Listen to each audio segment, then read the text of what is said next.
ខ្ញុំបាទសូមគោរពជំរាបសួរពុកម៉ែបងប្អូនដែលតែងតែនិយមតាមដានវីដេអូតម្រុយឆ្នោតខ្មែរថ្ងៃនេះទី10ខែ1ឆ្នាំ2026ដោយសពដងមុននឹងមើលតម្រុយឆ្នោតនៅថ្ងៃនេះសូមឲ្យពុកម៉ែបងប្អូនមើលតម្រុយឆ្នោតនិងលទ្ធផលកាលពីម្សិលមិញសិនមានចំនួន4វេនចាប់ពីម៉ោង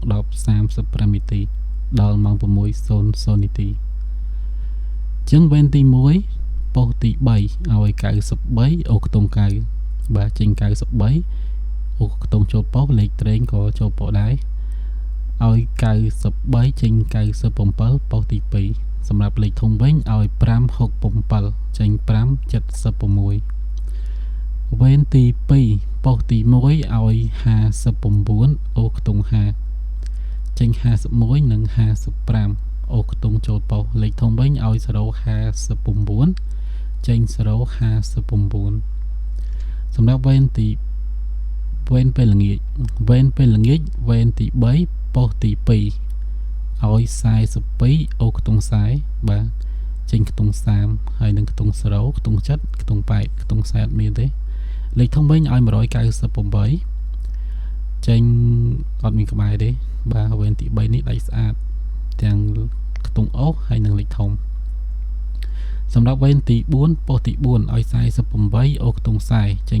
48ពីប៉ុស្តិ៍ទី1និងប៉ុស្តិ៍ទី4ចឹងបានចូលលេខត្រេងហើយលេខអូខ្ទង់ទៀតបាន2គ្រាប់ដែរលេខតូចសម្រាប់លេខធំវិញឲ្យ193ចេញ393ចេញ393ម៉ោង 3:45 នាទី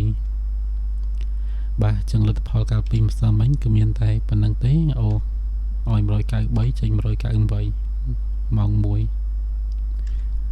ហ្នឹងហើយចឹងលទ្ធផលកាលពីម្សិលមិញគឺមានតែប៉ុណ្្នឹងទេឥឡូវយើងមើលតម្រុយឆ្នោតទាំងអស់គ្នានៅថ្ងៃនេះដែរគឺមាន07 39 42 58និង61សម្រាប់លេខធំវិញគឺមាន236 160គុត438 513 427បាទចឹងពុកម៉ែបងប្អូនឆ្លាញ់ខ្ទង់ណាឆ្លាញ់លេខណារើយកទៅលេងបាទសម្រាប់លេខ free គឺមាននៅក្នុង Facebook និង YouTube Facebook group បងប្អូនចង់បានលេខ VIP លេខតូចមួយលេខធំមួយចាក់មកប៉ុស្តិ៍ក្នុង1ម៉ោងបងប្អូនធ្វើការទំនាក់ទំនងតាមលេខទូរស័ព្ទ071 314 8413តាក់ទងតាមលេខ Telegram 092 24 21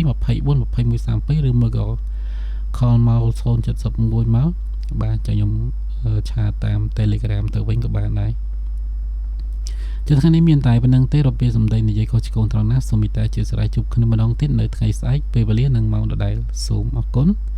សូមជម្រាបលា